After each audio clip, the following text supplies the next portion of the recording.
All right, so hey, listen. We are in the book of Acts this morning. We're continuing our series on Acts that we've been in forever. We said before, and I'll say again, we have seen marriages happen in the book of Acts. We have seen babies born in the book of Acts. We have seen a lot of things happen. There have been birthdays, there have been anniversaries, and multiple since we've started this series. And we are in the last 8 chapters. We're finishing chapter 21 this morning. We're going to be in chapter 21, verses 15 through 30. So if you got your Bibles, your apps, go ahead, open up. That's where we're going to be. If you don't have one, that's okay. You can follow along on the screen. I'm going to go ahead and just read through before we even get into any introduction, because there's a lot that I want to address before we even teach the scripture this morning. Now, as I'm going to start reading, you're going to find that your eyes kind of gloss over and glaze over, and that's okay. That's cool.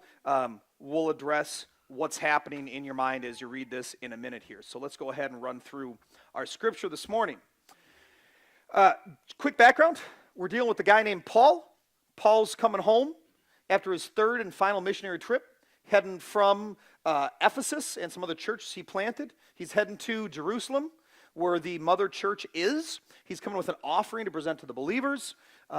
He's visiting for the first time in a long time, and he has just met with them. James is the leader of this Jerusalem church, and this is the introduction to their conversation that sets the stage for the persecution that Paul's about to face at the hands of the Jerusalem people through the authority of the Roman government that led to him being locked up, persecuted, beaten, flogged, and in prison for a long time, all right? So that's what we're rolling into. After this, we got ready and went up to Jerusalem. Just so you know, the person that is writing this, is a guy named Luke. He also wrote the Gospel of Luke. He's actually traveling with Paul right now as his personal physician and as the historian of this event. So after this, we got ready. We went to Jerusalem. Some of the disciples from Caesarea also went with us and brought to us mission of Cyprus. If you don't know how to say something in the Bible, say it fast, say it confidently, and people will believe you know what you're saying. An early disciple with whom we were to stay. When we reached Jerusalem, the brothers and sisters welcomed us warmly. That's nice. We all enjoy that. We have Christian fellowship happening. We think everything's going to go well, and it's going to take a turn. The following day, Paul went in with us to James. This would be Jesus' half-brother. He's the leader of the Jerusalem church at this point in time. All the elders, these are the church leaders, were present. After greeting them, he reported, so this is Paul, he's reporting in detail what God had done among the Gentiles through his ministry. If you're like, what's a Gentile? That would be you this morning. If you're black, white, red, purple, green, or blue, you're a Gentile, unless you're a Jew. That rhymed. Didn't mean to do that, but that's pretty cool. Anybody who is not a Jew is a Gentile. So if you're not a Jew this morning, guess what you are? You're a Gentile. So Paul reports in detail, not just an overview, and I like that. He's concerned with the details, names, and great things that are happening throughout his ministry. When they heard it, they glorified God, and they said, you see, brother, how many thousands of Jews there are who have believed, and they're all zealous for the law. So, first off, Paul is detailing all the great things that happen. They're excited. They glorify God, which is great because Paul must have articulated in a way that the credit didn't go to him, and we always make sure that's important. No one receives credit for salvation except for God alone. Nobody here saves people, okay? Spiritually, eternally. We can save people physically, all right? Then they in turn go, okay, you see, brother, how many thousands of Jews there are who have believed. They're talking about now their church, and they're all zealous for the law. But they've been informed about you, that you're teaching all the Jews who are among the Gentiles to abandon Moses, telling them not to circumcise their children or live according to our customs. So what's to be done? They're certainly going to hear that you've come, therefore do what we tell you to do. We have 4 men who have made a vow. Take these guys, purify yourselves along with them, pay for them to get their head shaved, then everyone will know that what they were told about you amounts to nothing. But you yourself are also careful about observing the law. With regard to the Gentiles who have believed you, we've written a letter containing our decision that they should keep themselves from food sacrificed to idols, from blood, from what is strangled, and from sexual immorality. Well, the next day, Paul took the men, these are the 4 dudes, having purified himself along with them, he entered into the temple, announcing the completion of the purification days when the offering would be made for each of them. When the 7 days were nearly over, that's the time of the purification, some Jews from the province of Asia saw him in the temple, stirred up the whole crowd, and they seized him, shouting, fellow Israelites, help! This is the man who teaches everyone everywhere against our people, our law, and this place. What's more, he also brought Greeks into the temple, and he's defiled this holy place. For they had previously seen, watch this, Timotheus, the You don't even need to look. You don't even need to sound out. Just say something confidently and fast. The Ephesian in the city with him, and they suppose that Paul had brought him into the temple.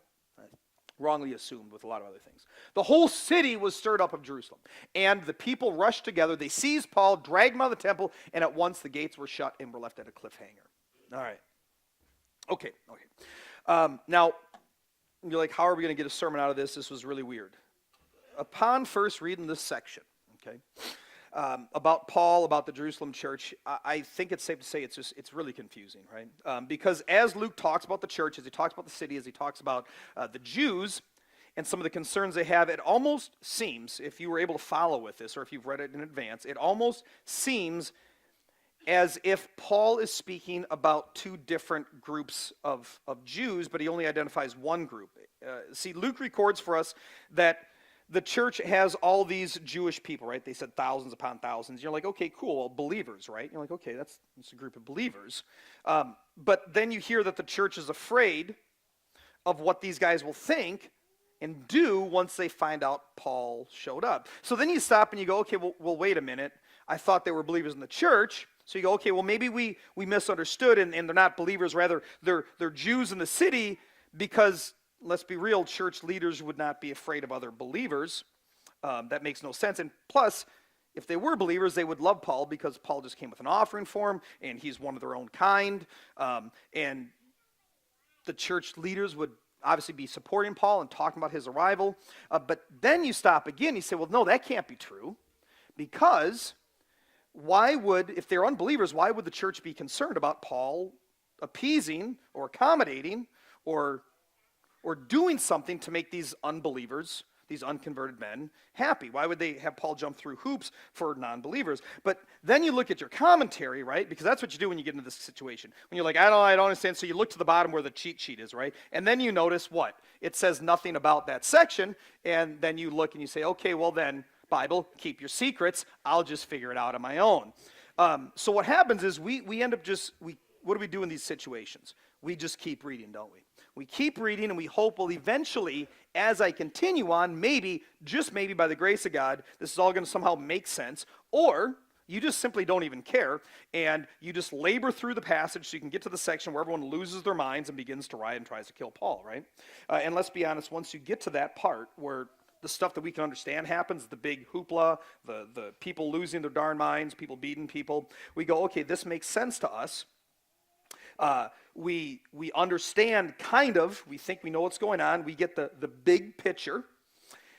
We think to ourselves, well, we don't really need to understand all the stuff before it because this seems to be the heart of the text, so we can kind of jump over all this zealous Jew stuff, all of these weird vows, the strange haircuts that are happening, and we can just say, all right, Paul shows up in Jerusalem, there's something going on in the church, weird vows are happening, somebody gets a haircut, and then they beat up Paul.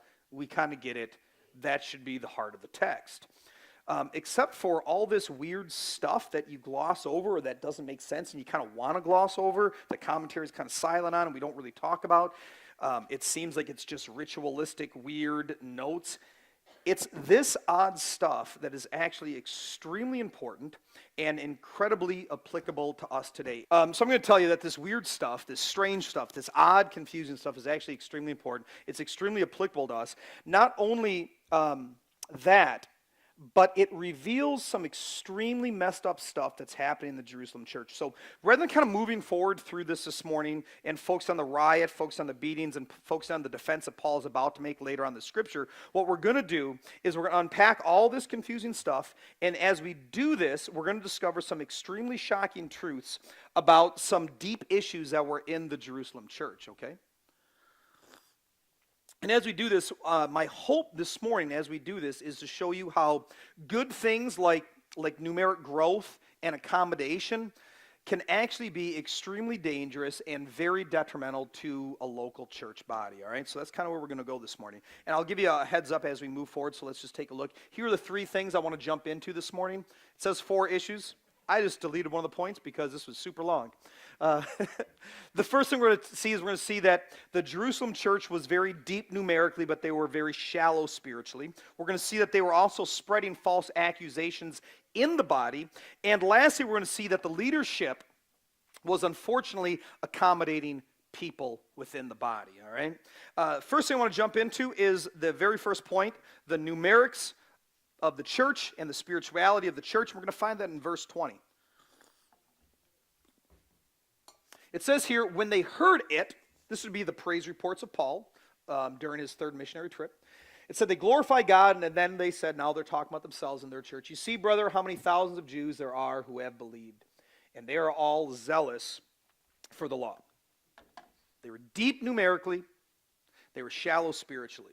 So I'll give you a little background on the Jerusalem church. So first off, as I said earlier, this is the mother church in the area. Okay, this church was born shortly after the resurrection of Christ. Peter preached the very first Christian sermon in the city shortly after Christ's resurrection to a massive crowd, and we're told by God's grace through the power of the Holy Spirit, 5,000 people popped up and believed in the gospel of Christ in the city of Jerusalem during this time. And from that day, it seems, based on this text here in Acts 21, that the church has continued to grow and grow and grow. So here we are about 20 years later after the birth of this church. They're about 2 decades in to an established church. The original disciples of Jesus, this would be the original 12, it seems like most of them have moved on to other parts of the world to do ministry. The book of Acts sticks with Paul and records most of what Paul did. If we had the ability, and I just think it would be amazing, there would be multiple, dozens of books like Acts that would follow the journeys of all these other disciples as they went around to different places throughout the country preaching the gospel. Only when we get to heaven are we going to be able to find out what all happened, and I'm personally excited to hear some of these stories. But they went around fulfilling the Great Commission, and they left the early church they left James, the half-brother of Jesus, in charge of the early church, probably along with some of the other believers who were the elders, all right? So that's kind of who we have here. The leadership, under this leadership of James and some of the early believers, it seems as if the Jews in the city have been coming to Christ in record numbers. We're told thousands upon thousands, tens of thousands. So what we essentially have here in Acts 21 is the description of the very first megachurch. That's really what we have here. We have thousands upon thousands of people in a city, in a church body. You have the very first megachurch 20 years after the resurrection of Christ. Now, to fully understand this text this morning, you've got to realize that men like James and pillars of the early church like Paul, who we've been feeling and seeing and reading about through the book of Acts, while they are extremely faithful, and I want to make that really clear, while these are extremely faithful men, they are great examples to us as believers, these are still fallible people, okay? Just, you got to grasp that, because I think a lot of times people have a hard time understanding particular texts because they attribute the holiness of Christ and the perfection of Christ to other people like the early apostles and people like Paul. You got to realize these are still dudes. They're still make stupid decisions. They still are prone to fits of giving into their flesh, okay? So these are men who still sin, and just because some of their actions are recorded in the scriptures doesn't mean that those actions are things for us to replicate. Oftentimes we have the recordings of these men when they fail so we can learn from them, even though the scriptures might not overtly tell us this was a bad idea. We should be able to understand that as we read and see some of the results. And these men, just like a lot of church leaders today and a lot of people in church bodies today, are prone to one of the greatest temptations within a church, and that is being overly excited about numeric growth and beginning to focus on numbers, publicly celebrating numbers. And we see this a lot within, especially the American church, where that seems to be the driving force of success in a church body. And these men are not above being tempted by this particular sin. I go to a lot of church conferences. I read a lot of books. I skip over a lot of bad books. Time and time again, it doesn't take us much effort to walk through the Christian bookstore, to look through a list of different conferences coming to our area and see that there are books on how to strategically grow your church. Whole books written on this. Numbers of them. More books actually written about numeric growth than there are books written about spiritual growth, and it's very sad. There are conferences that are for pastors and church leaders on how to grow your church, how to make your church more engaging to people so they come into it. You can buy workbooks and go to workshops on how to improve your church outreach strategy. Not evangelism, but just how to get butts in the seat. I mean, this is a huge thing, and they are making a lot of money off of doing this, and there are thousands upon thousands of church members, leaders, and pastors that are excited to see this happen within their own church. The problem is we've adopted worldly measures of success for God's church. Okay? In the business world, absolutely, dude. When you get more people coming into your business, buying your product, that's successful. Absolutely. More numbers within a business equals success. That's a worldly standard, and it makes sense. But that same thing doesn't apply to the church. Just because you have numbers does not mean you're successful. Okay? A large body with lots of people is not indicative of church health. All right? If that's something that you came in here thinking this morning, that's not true. We tend to think that. We see, well, that church down the road, there's hundreds and hundreds of people. That doesn't mean they're healthy. Okay? That is not the indicator of health. True health, and I'm going to be really clear in saying this is biblical, true health is measured in discipleship. It's the best way you can measure church health. It's really hard to measure discipleship, though, isn't it? You can't, put that on a wall. Last week's discipleship was 9 out of 10. But you can put down the number of people that sat down. Okay? Let me explain a little bit further. The true measure of church health is found in how faithful the people are, how passionate and wise the people are. If the Great Commission, which is given by Jesus, which is to go out into the nations, all nations, spreading the gospel and making disciples, is that being followed within the walls of your church, within the body of your church? That's indicative of how healthy your church is. If nobody's going out evangelizing, if nobody's making disciples, you don't have a healthy church even if you got 10,000 people, okay? You have to look, are converts within the church, are baby believers being discipled and mature believers? Or are they staying infants in Christ? Are you multiplying faithfully? Is the body united? Are the people living in harmony? Are the people in love with one another? These are the signs of a healthy church. These are the things that I care about here at the Forge Church. And these are things that I hope you care about here at the Forge Church. When the focus is on numbers, here's the problem. When the leadership focuses on numbers, the body itself will begin to think, well, that's what's important, and that's what matters.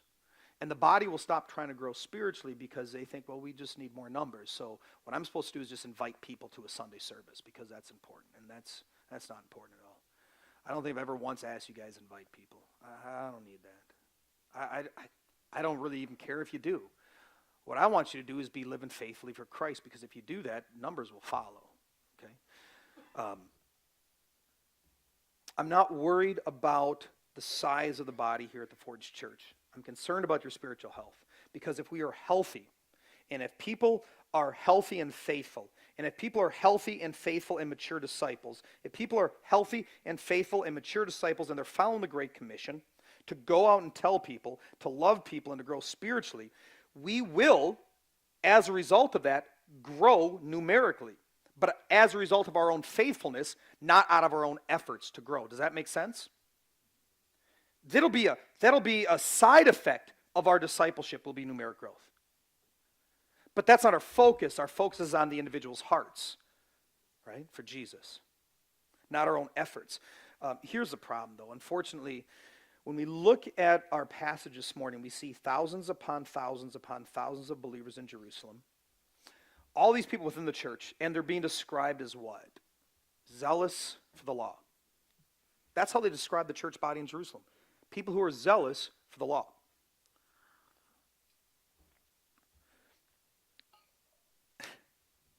You would hope that as James talks to Paul about, well, let me tell you about our thousands of Jews here, he'd say they're zealous for Jesus. Said he can't say that. He can't say they're passionate about worshiping their king. They're passionate about their Messiah. He goes, they're really zealous for the law. It's kind of cool. It's rough, man. It's really rough. They're people who are zealous for the old laws that governed the people. Somewhere along the way, the Jerusalem church, they failed in discipling these people. Somewhere along the way, they became excited about the wrong kind of growth. Somewhere along the way, the church became a church that stopped solely growing people and became a church that simply sought to acquire people. That's how you get thousands upon thousands upon thousands of people that still aren't zealous for Jesus. In 20 years of growth, and this is sad, the church can be described as having a great passion for the law, not Christ alone. That's scary. My friends, when a church's greatest passion is not Jesus, I'm not going to say that they are unbelievers, by no means. I would say it raises a red flag, though. Okay? It should be a point of concern when a church's greatest passion is not Christ alone. All right? If someone, and I have a lot of pastor friends from various different denominations with different types of church bodies. I have some that have mega churches, some that have tiny churches of 20 faithful people of all different ages, some that are traditional, some that are, looks like a rock concert with fog, and people that have asthma can't go there. But when they tell me that their church is zealous for theology, when they're like, hey man, you should see my church, man, we are really zealous about doctrine. We're really zealous about worship. We're excited about apologetics here. It raises a red flag because first and foremost, your church should be zealous for Jesus. That should be the one that we lead with. That should be our first love. Now, I'm not saying that we can't be excited about other things, man. I love that we're a church that's excited about teaching. We're a teaching church. I mean, we have baby believers here that have more knowledge of doctrine and theology than at places that have been there for 20 years. Our people are growing, but our primary zeal and passion is for Christ and Christ alone. Everything else stems from that. We're excited about theology because it reveals more about Christ, who's our greatest passion. We're excited about doctrine because it teaches about Christ, who's our greatest passion. We're excited about worship because it allows us to worship Christ, who's our greatest passion. Does that make sense? You get what I'm saying? But here we have, in Jerusalem, thousands of Jews zealous for the very thing that's completely unnecessary for a believer in Christ, and that is the law. They're zealous about the one thing they don't need to be excited about. Now, I will say, and we see this a lot in our church, we're new. We're like we're 1.5 years old. Is that a toddler yet, guys? I should know, I got 4 kids. All right, so we're like a big-headed toddler that's running around with its giant baby head, and it weighs too much, so it's always falling down, and it thinks it can run, then it trips, and then it screams and cries, and every now and then it does things to make you proud, but a lot of times it does stupid stuff. Like, that's us. And there's nothing wrong with that. I love our little baby toddler, big-headed church. All right? I think you guys are awesome. But with that said, like, most of our believers here, you know, I would say, while we have people that have been walking with Christ longer, for the most part, most of you are only about a year old in your faith. Most of you today that are sitting here came to Christ through the ministry of the Forge Church, which you're new. You're new. And here's the thing with new people. It takes a long time to unteach deeply held convictions or beliefs. So we need to be patient, right? We can't get mad when baby believers have messes in their life. We can't get upset when baby believers have junk in their theology, have screwed up ideas. Rather, what we're supposed to do is lovingly work through these issues with you, but we never should allow you to stay that way, right? We don't get mad. How dare you come in here with weird theology, talking about positive vibes and good luck. Get the heck out of here. No, we're like, all right, listen, that's just stupid. Let's teach you about the Bible. You know, karma doesn't exist. We're going to bolt you down and we're going to teach you about it. We're going to love you through it, okay? But the thing is, doing it this way, working through the messes with new people, it takes time, it takes effort. And here's a truth. It is easier to simply make converts that increase the number of your church than it is to sit down and embark on the faithful calling to make spiritually deep, spiritually mature disciples, isn't it? You can go out when you first plant a church and say, hey, here's some great marketing strategies. Let's get a lot of people in here. Let's just fill this building with a crap ton of people.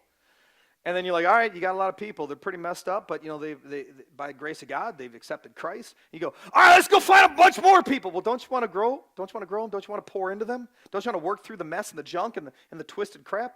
Oh, that's really hard. It's easier just to invite more people, you know? It's easy. It's easy to do that. It's hard to go about the business of discipleship because it's messy, isn't it? Some of y'all have been discipled here, and you're being discipled here. And it's difficult. Jose's in the back laughing right now. He's like, yep. I wake up every morning, I just get ready to get punched in the throat by Jesus. It's cool because then the Holy Spirit hugs you afterwards, and it's good, right? And here's the thing. The truth is many people walk away the moment you begin to press into them, amen? It's true, man.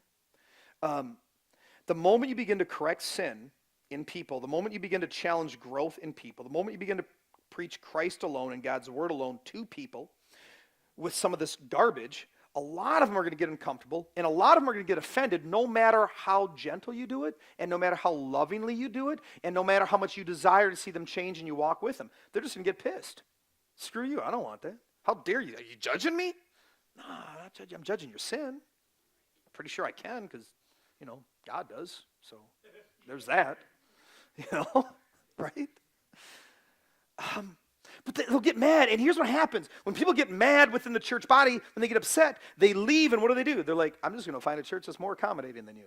I'm going to find one that says what I want to hear. I'm going to find one that accommodates what I like. So like deuces, Forge, we out. There's like 18 other ones within a block. I'm going to keep going until I find one that doesn't make me feel uncomfortable. And it's sad when that happens, but we must remain faithful. And if we give into the temptation like the Jerusalem church did and make accommodations, focus on the numbers, and be too afraid to offend people, let them stay zealous for their old laws, we end up with a very large, very shallow pond. It might look, man, look at that great big body of water. It's massive and huge. That must be awesome. We can build a city around it. There's going to be water to sustain, and all of a sudden the first sun comes out, the first hot summer hits, and the thing dries up because it's shallow. I got no desire to have a shallow, large church. I want a well. I want a freaking huge, deep well that you can just sink into and that you can draw from, and it can sustain a whole village. I think that's better to me. That's better to me. The problem is when you have a large, shallow church body, it'll be filled with issues, with drama, with gossip, with divided people, and that is something that I hope you want nothing to do with. Our focus here at Forge Church must be not on numeric growth, but on spiritual growth. Numbers will come. Numbers will come. I mean, we're already filled up this building. We're already going to need a bigger one soon. But we started with the growth, spiritually, with discipling. That's the important stuff, amen? Cool. So let's jump into our next one. But they have been informed about you, so they're still talking to Paul. They're talking about the zealous Jews. There are thousands of zealous law people. They've been informed about you, Paul. They've been informed that you're teaching all the Jews who are among the Gentiles to abandon Moses. Tell them not to circumcise their children or live according to our customs. So here's where we see there's false accusations in the body. So I'll give you a little bit of background here too. Paul was once the most Jewish Jew ever. I don't know if you can say that. He was the most Jewish Jew. He was more zealous for the law than anyone out there. And then he became the one who took the message of salvation to non-Jews. All right? That's who he was. The most Jewish, zealous Jew who then went out to non-Jews and spoke to them the message of salvation through Christ. He ended up telling people that Jesus was a promised Messiah, which ticked a lot of Jewish people off that would refuse that. And I'll give you a little background of what he taught. He taught that Jesus was a promised Messiah. He was God in flesh. Paul taught the non-Jews, the Gentiles, how the perfect law, right, that they're talking here when you hear the law, he taught them that the perfect law that God gave Moses for the people, and he taught them rightly so that it was never meant to bring salvation. Okay? He taught them, hey, this law that the Jews received from God, that God gave to Moses, this Mosaic law, it was never meant to save people. He unapologetically taught this. See, the thing is, if someone could follow the law perfectly, then yes, then essentially they would have perfect righteousness and they would have salvation. They could follow the law perfectly, okay? They could earn their righteousness. They could earn their salvation. But that was and that is absolutely impossible and has never been done because every person is born sinful. Every person will break the law, if not outwardly break it, these people, and everyone will break the law internally. Right? You might not go out and stab somebody in the face and murder someone, but you will murder them in your head as you think wicked thoughts about them. You might not go out and cheat on a spouse and commit adultery, but you will commit adultery when you lust after someone in your mind. So the law was unable to be followed perfectly. Therefore, they needed someone who could fulfill the law perfectly, and that person was Christ, God in flesh. So then Paul taught that it was in Christ alone, faith in him alone, that was given by God's grace alone, you could have salvation, because he was the only one who could fulfill the law perfectly. So that's what Paul taught. So he taught, listen, there's no reason for us to try to follow the law. The law just leads to death. It just reveals our sin. The law is fine. It points us to Christ, but the law in itself is not righteousness. The law can't bring us this salvation. He made sure that people understood, as he went out and evangelized, that salvation doesn't come from works, it doesn't come from following rules, it doesn't come from practicing rituals, and he made it very clear that Jesus plus something else is not salvation, and I want to make that very clear this morning. See, the moment you believe that your salvation depends on anything other than Jesus, that's not salvation. The moment you believe it's Jesus and anything else, that's not salvation. So if you believe, well, it's Jesus plus my good works, no, that's not salvation. That can't bring you salvation, because now what you're doing is you're saying, yeah, Jesus, you're great, but you're just not enough. I need to also have this. You've diminished Christ's work. The moment you say, well, it's Jesus plus weekly confessions to a priest. No, now you put that man in a place where he is doing something that only Christ is supposed to do. The moment you say, well, it's Jesus plus a baptism. No. We're required to, but that is not what saves you. Well, it's Jesus plus my confirmation. No, listen. Christ and Christ alone. You can never earn your salvation. That's what Paul said.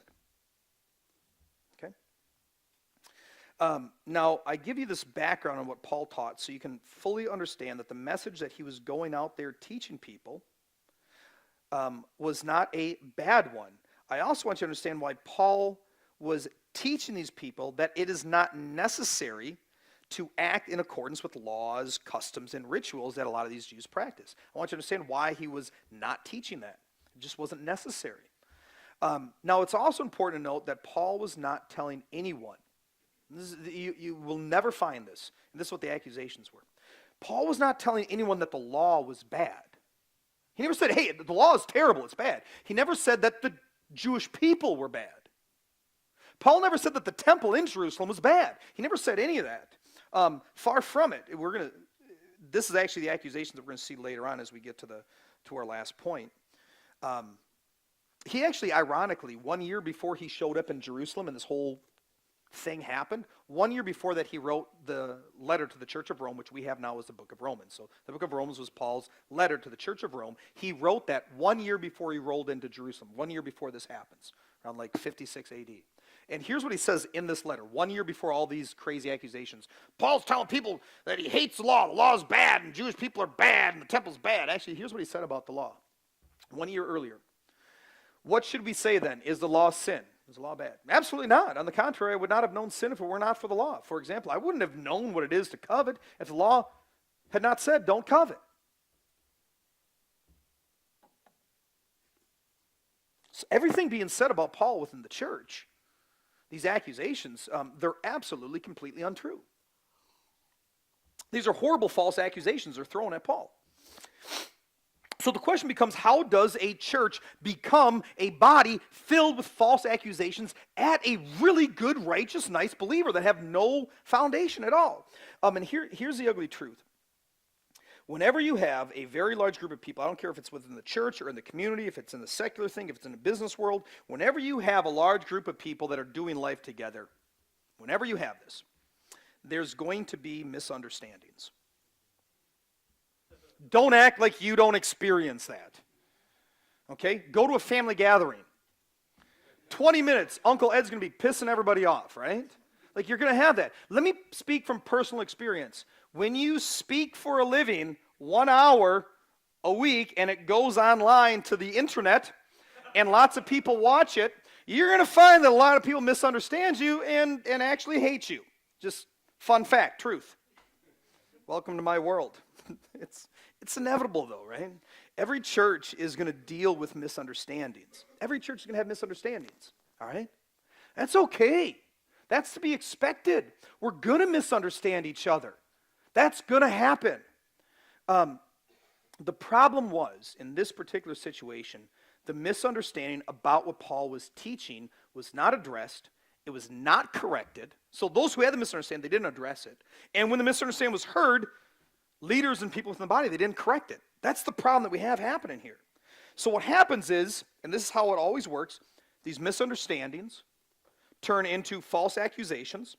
In this case, they spread through the church and into the city, and it moved like wildfire, like all false accusations do, because people love gossip.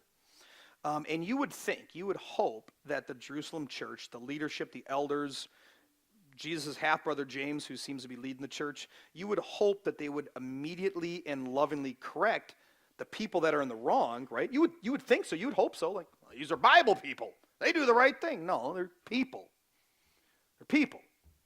They're going to be like us. They're going to do stupid stuff, all right? But you would hope, at least as faithful men, they would have corrected the people in the wrong. They would explain the situation. They would then warn their congregation of the dangers that come from idle talk. You would assume that they would then say, okay, hey, listen, if you're still doing this, we're going to discipline you lovingly so you can understand just how dangerous this is. And if people continue to slander and talk bad about Paul and try to raise up division within the church, you would hope then they would take the next steps. They would follow Jesus' words on biblical correction, and they would distance themselves from these unrepentant people. Just remove them from the church. Be like, hey, listen, man, you're wrong, and you don't want to hear that you're wrong, and you're hurting, and you're destroying. We need to get some distance between us and you. Instead, we don't see any of that. Instead, like when I read this, I had to laugh because, like, first off, just FYI, you can laugh when you read the Bible. Just it's not sinful because I think the Bible's hilarious sometimes when you read some of the stuff that people do. Like, I feel like they were kind of like this. They're like, hey, Paul, what's up? Listen, it's nice to have you here. We got, like, just first off, we got, like, thousands of people. I don't know what you got. We got thousands of people. And here's the problem. They, not us, not us, but they think some really bad stuff about you. But, again, it's not us, all right? It's them. They think these terrible things about you. And listen, there's like thousands of them, and there's only a few of us, so, hey, what can we do? Our hands are tied. That's on you. I just want to let you know, Paul, welcome to Jerusalem. It's jacked up. I mean, they set the guy up for failure. It's messed up. Misunderstandings in the church body are going to happen, but we as a faithful body, and I can't be any more clear on this one, we have a responsibility to handle misunderstandings properly for the sake of unity. We're supposed to be unified, guys, right? We're to handle misunderstandings properly for the sake of harmony, for the sake of the health of our body, all right? If people within the church who have the misunderstanding don't vocalize them properly, if leaders don't address these misunderstandings faithfully, if they're allowed to spread unchecked, if they're allowed to continue uncorrected, rumors are going to start. Gossip is going to start. And once it happens, division is going to happen within our church. When you see churches fall apart nowadays, and you see it a lot, right? This is one of the main reasons why it happens. You get some misunderstanding and nobody addresses it. It turns to gossip, it turns to rumors, and you have a church body that's fighting against each other. Accusations going all around. And when it starts getting so big, you don't know what to do. And what happens is people roll out. We see churches close all the time. Some of you are here because the church shut down. And it shouldn't have had to. It's because they didn't handle misunderstandings properly, and they turned to accusations. And accusations turn to rumors and gossip. We have to fight for unity. I hope you understand that. It's not just going to happen. We can't be like, well, we're all Christians, so we're going to love each other. We're going to be perfect. Like, no, you're going to be stupid to each other. We're going to do dumb things. I'm going to put my foot in my mouth from the pulpit. It's going to happen, okay? We have to fight for the unity. We have to fight for the harmony. Large groups of passionate people without biblical wisdom, without spiritual maturity, coupled with lack of godly leadership, is inevitably going to be dominated by unhealthy talk and criticism, and that's going to poison the body. So, guys, I want you to grasp before we move on to our next point just how weighty this is and how important it is for us to fight for unity, to work through misunderstandings with love, okay? We need to respect each other enough to approach someone, give them the chance to clear things up, apologize for their mistake. We have to take the time to communicate with each other before we believe something to be true. We can't assume within the body. We're family, guys. And for some of you guys, family is a bad term, but here I want you to understand we're a family that's united in love for Christ and love for one another, and it's beautiful. Some of you guys, your family sucked. This is supposed to be an example of what a real family looks like, okay? So we need to address these things. We need to be vocal. And we cannot allow false accusations to come up. And when they do come up, we must defend our brothers and sisters aggressively. Protect each other, all right? Let's look at our next one. Paul goes on to say, the body says, so what's going to be done? You know, what's to be done? We can't stop this. These guys don't like you. They're going to hear. They believe these false things about you. They're going to know that you've come. Therefore, here's the deal, man. Paul, just do what we're going to tell you to do. We got 4 men who have made a vow. Here's our third problem this morning, our last problem that we see in the church. The leadership accommodated the people. Now, I want to explain to you, before this sounds like really bad, like we're a bunch of jerks that won't accommodate anything. Accommodation, I'm going to agree with you. Accommodation is not necessarily a bad thing, okay? Accommodation is not necessarily a bad thing when done for the right reasons, or I shouldn't say when done for the right reasons, but when done in the right manner, okay? We want to be welcoming. We want to be accommodating for the most part. We should, as believers, seek to accommodate people whenever it is possible and not sinful. Give an example, like let's say we have some people that are like, man, you know, we're really trying to grow spiritually. We're just not, there's only 3 different life groups that meet here at Forge Church. Is it possible for us to get like a Saturday morning group to get together so we can study the Bible? Yeah, cool, man, I can accommodate that. I think that's awesome. You know, absolutely. Hey, these times don't work for us. We got this group. Do you think yeah, absolutely. Let's accommodate that, okay? But when it comes to the essentials of our faith, all right, when it comes to the issues surrounding God's commands to us, when it comes to God's desires for us and how we're supposed to live for Christ, we cannot, I want to be super clear here, all right, we cannot ever accommodate any beliefs or any teachings that are contrary to what is laid out in God's word just to make people comfortable or to make people happy. We just can't do that. Those aren't things we can accommodate. There's a lot of things we can, but when it comes to the essentials of the faith, what we stand for, what we live for, how Christ works in our lives and how he saves us and what he calls us to do, the essentials of our faith, the essential theology and doctrines that make up good, faithful Christianity, we can't compromise on God's word. We can't accommodate anything other than what's written down. Even though it is tempting, even though we know we might lose someone, they might walk away, our numbers might not increase the way we hope, we cannot accommodate to please people. Our focus must be, this should be a dominating theme this morning, our focus must be on the spiritual growth of the individuals, not on numeric growth. For folks on numeric growth, man, we are going to accommodate everything so we can keep seeing more people show up. We're going to have a large, shallow pond that is good for nothing, filled with drama and backstabbing, and eventually that large body that we thought was so good is eventually going to become out of control and chaotic, or it's going to fall apart and hurt a lot of people in the process. I don't want to be responsible for any of that. Is that fair? You guys tracking with me up and down? Yes? First time I said it. For those who don't know, I get criticized a lot for saying, are you tracking? And I'm working hard on not saying it 18 times a sermon. So, personal growth, along with spiritual growth. All right, so let's talk about this accommodating that's happening here, all right? Unfortunately, we see the leadership in the Church of Jerusalem doing just this. I mean, they're accommodating the crap out of people, man. They are a church that has grown very rapidly. They have failed to focus on the spiritual growth, and because of that, it said early on in the scriptures, tens of thousands of people are zealous for the law as opposed to zealous for Jesus. Of the leadership in their efforts to accommodate what they thought was harmless practices and beliefs, and that's oftentimes it comes across very harmless. Well, this isn't something we need to worry about. This seems like it's not going to cause a problem.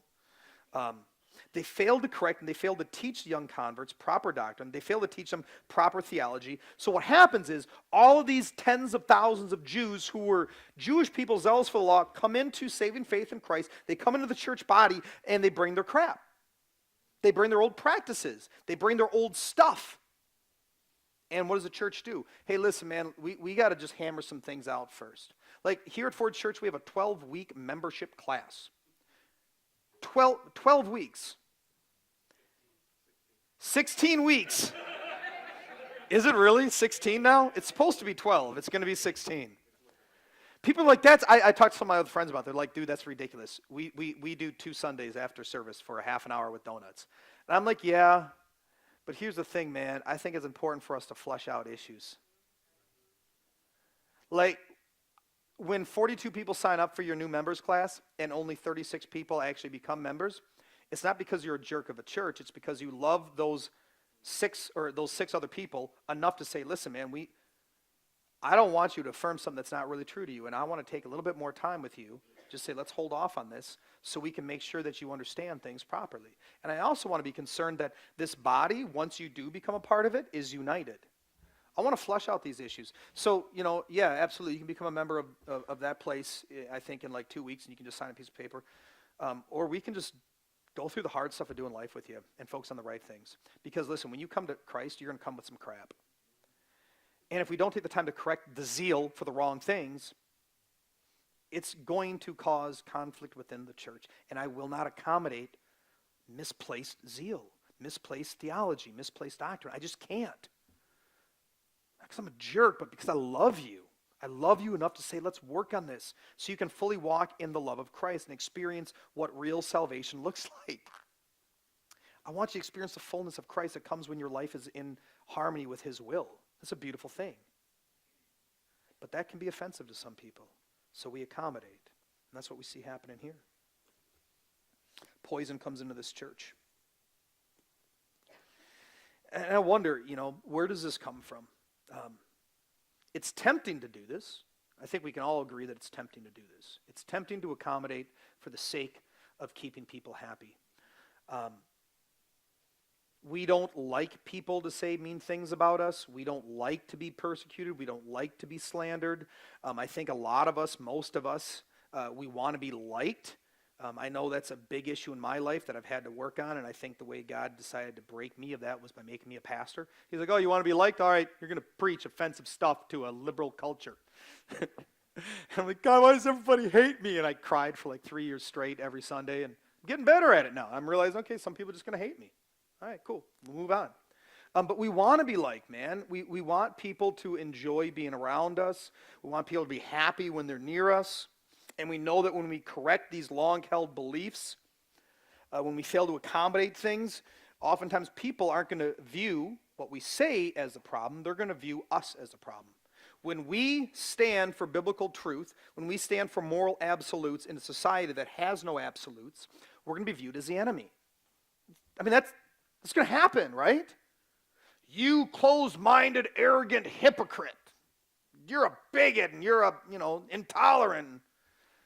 And no, man, this is what the Bible says. The problem for many of us, we accommodate and we do these things because we have a fear of man. I'm not saying physically, like we're afraid that Seth with his 25-inch arms is going to punch you in the throat, all right? That is terrifying.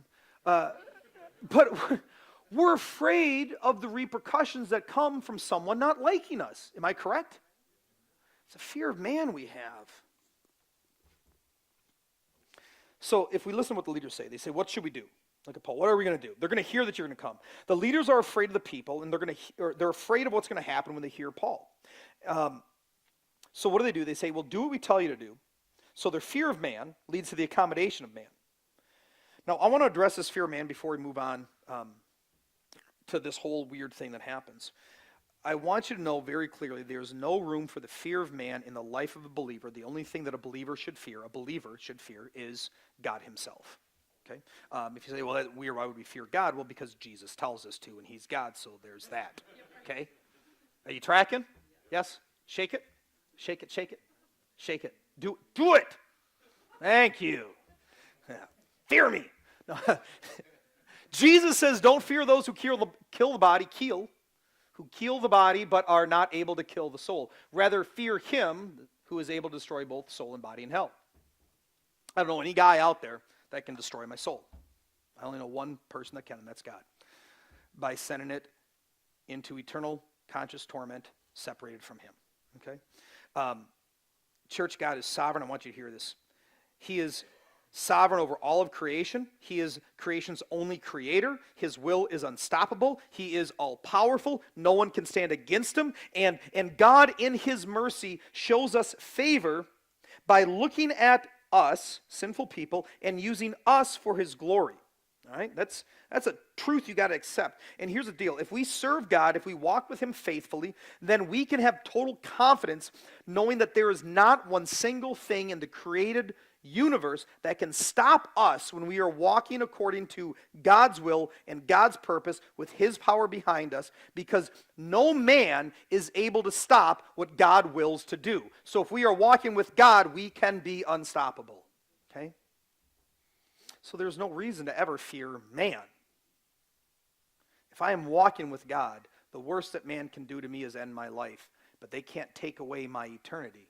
So that gives me confidence to walk 10 feet tall and bulletproof. And that is how I walk every day, because I have confidence in my God. If I don't fear man, I won't accommodate man. But somewhere along the way, the church in Jerusalem, they lost this confidence, they lost this conviction, they lost this boldness. They began to accommodate people's unbiblical beliefs. They began to accommodate bad practices. They accepted these things as okay. And in their efforts to keep people happy, which is what we see dominating the church landscape here in America, they tell Paul, go to the temple, perform this crazy, weird ritual. It's completely unnecessary, Paul, and it's foolish for them to do this, or for Paul to do this. But the hope that I believe the elders had was that the zealous Jews in the church would see Paul going through this crazy, elaborate Jewish ritualistic process with other church members who were zealous Jews, and they would then see this and go, oh, okay, cool, Paul's accepting of our old traditions. He's on board with us. The accusations must be untrue because, hey, Paul's accommodating us too, so we can let these things go. It's foolish. It was cowardly, but this was their hope for that to happen. Now, if you're wondering, well, what was this weird haircut, odd, sacrificial temple vow thing that took 7 days that Paul took? It was called a Nazarene vow. So basically, without getting into the whole details, you can find it earlier in the Levitical law. It's basically it's a way for you to go through a short period of time where you're more like hyper dedicated and hyper faithful to God. It's a chance where you can kind of set yourself aside for a period of time and live a life of a little bit more extra faithfulness. So you would start the vow by not cutting your hair, and that would let people know that you're under a particular Nazarene vow. You would then abstain from alcohol. You would abstain from sex, and you would abstain from dead bodies. Sounds weird, right? You're like, well, that sounds like last week for me. There's reasons for it as far as like spiritual cleanliness and things like that, okay? So they would go through this little vow. After the vow was over with, they'd cut their hair, they'd go to the temple in Jerusalem, and they'd make an offering. Now, there's nothing inherently wrong with taking this vow. I mean, you could do this today if you wanted to. There's nothing wrong with this type of vow. Okay? It was just simply a way for you before God to say, God, I want to just spend some time, kind of like prayer or fasting. I'm just going to pull myself out of the world for a little bit and just wholly dedicate myself to you. It's done before the eyes of God, for God, and for your time with God, right? So there's nothing wrong with it, except for, was this done solely for the eyes of God? Paul, do this so people can see you do this. If you could have like a little trumpet behind you, maybe, some flashing lights. Look, I'm doing something spiritual. It's kind of like if we do offering, somebody's like, anybody got change for 100? Oh, never mind, I'll just put the whole 100 in because, I give a lot. Like, congratulations, you did that for other people. God is not going, oh, that's my special someone. He's so faithful. I saw the hundo. Like, nah, you're doing it for the wrong reasons. You're doing it for man, and it's hypocritical, and it's worthless, and it's garbage, and God isn't taking pleasure in that. You're not gaining anything. The only thing that you gained was you gained a little bit of notoriety from someone sitting next to you who's like, he's a jerk, right? And he's got some money, so I'll rob him in the parking lot. We're working on regeneration here. We're all at different levels of our faith, okay?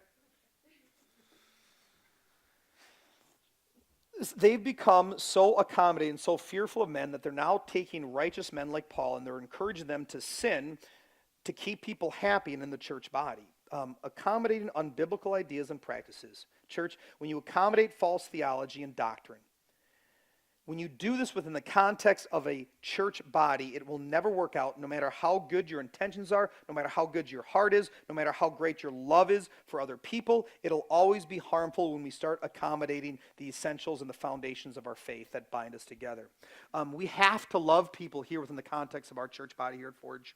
We have to love people enough to call them out on things that are destroying them. We have to love people enough to call them out on things that are keeping them from experiencing the fullness of God. We have to. Man, I appreciate that you might come here with some deep-seated thoughts of traditionalism. You're like, I don't like what you're doing because I enjoy this traditional thing. But you have to look and say, is this harming you? Is your holding on to man-made traditions keeping you from walking the fullness of Christ? And are you more zealous for that than you are zealous for Christ? Are you willing to let go of those things that you've held to for so long that might be keeping you from experiencing a deeper walk with Christ? Are you willing to let those go? Or are you like the Jewish people who have a greater zeal for things than a zeal for God? Let's see what happened. It says here at the end, so the next day Paul took the men. So he goes forward with them. I believe this was, at best, it was a foolish decision by Paul. At worst, it was sin. Okay? Having purified himself along with them, he entered the temple. Some of the Jews from the province of Asia saw him in the temple. They stirred up the whole crowd. They seized him. The whole city was stirred up. The people rushed together. They seized Paul, dragged him out of the temple, and at once the city gates were shut. So the three big issues we see from this passage that we looked at this morning. The church grew fast, but not deep. They failed to address misunderstandings that led to spiritually shallow believers spreading false accusations. And then the leadership, instead of teaching, correcting, rebuking, and training up the body, as we're told to do in 2 Timothy 3:16, they accommodated the unhealthy habits of the believers to keep peace within the body. When you put all this together, when you look at how the elders were leading, I don't think it takes long for any of us to see that the methods that they had, the practices that these leaders had, while done with good intentions, I'm not going to say they had bad intentions, they had good intentions, but this whole leadership style, it failed miserably, did it not? I mean, it was an epic failure, all right? It doesn't take a New Testament scholar or a biblical theologian to see that not one single person within the church benefited from the accommodation. Not one single person within the church benefited from the leadership walking on eggshells to not offend people. I believe this was a cowardly approach. If we pull back actually a little bit more and we ask ourselves what was the goal of the church in the very beginning, what was the goal of the elders, I would say their goal was probably, what it sounds like, was to promote harmony between Paul, the Gentiles, and the Jews within the church, right? That was their goal. Try to promote harmony. Try to promote unity by accommodating and having Paul accommodate to some of these Jewish practices. So we asked ourselves, okay, were they successful? Was a harmonious relationship established? Doesn't sound like it. Paul ended up getting beat, right? Were the Jews' hearts changed towards Paul? No, not at all. Were converts made? Nope. Was God glorified? Nope. And the reason why is because accommodating bad habits and teaching within the church never ends with God being glorified. It never ends with true converts being made. It always ends with people getting their way at the expense of others, and it robs us of the opportunity to grow spiritually. So as you guys roll out this morning and we reflect on this passage, there's three different people that you could probably put yourself in the shoes of, and you have to ask yourself, am I like these people? First, you can ask yourself, are we like the zealous Jews? Are we zealous for the wrong things? Do we come zealous for simply worship? I've seen this, right? The moment the church loses their worship band, they're like, I'm going to go find a new one. Okay, you were zealous for the wrong things. Right? The moment they lose a particular type of chairs, they roll out. The moment they stop doing certain rituals, they roll out. Here's a cool thing about our church. There is nothing elaborate about Forge Church. We don't have anything exciting happening here. We preach Jesus for an hour. So if your passion is Christ, you ain't ever going to get disappointed. You have to ask yourself, are you like the zealous Jews? Is your passion for something else?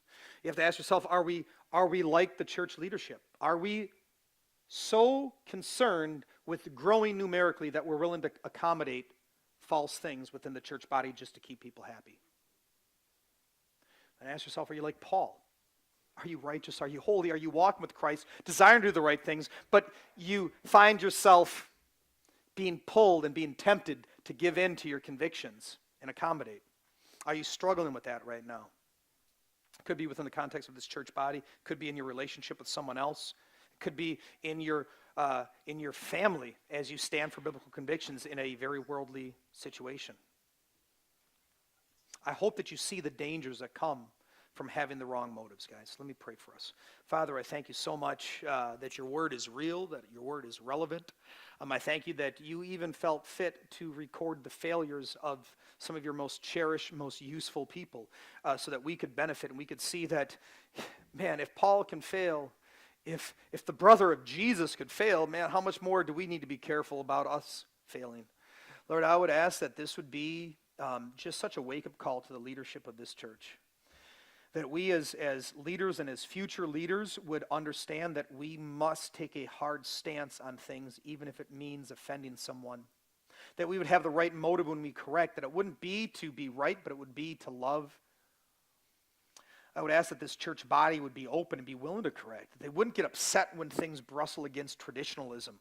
But they would accept that, listen, we might need to hear something different, and there might be things that we need to let go to be able to walk in the fullness of Christ. Father, I don't expect that we're going to do this all right. We're going to screw up. We're going to have misunderstandings. But Lord, I would ask that you would help us to handle these misunderstandings faithfully so this body does not fall apart in a matter of years. I would ask that this would be a church that would see grandchildren take over someday. I would pray that there would be a child that would be yet to be born that would soon be taken over the pulpit of this church. Lord, this is not about me. It can never be about me. This is not my church. It's your church. And with that said, Lord, if I've spoken out of turn this morning or preached anything that was not of you, let the people forget about it. Let them only remember your words and only talk about you, and have grace and mercy on me and this congregation as they continue to sit under my inadequate teachings, that you would fill in the gaps where I've failed. I thank you so much for the opportunity to lead this morning. Work in their hearts as they roll out. And this is all in Christ's name.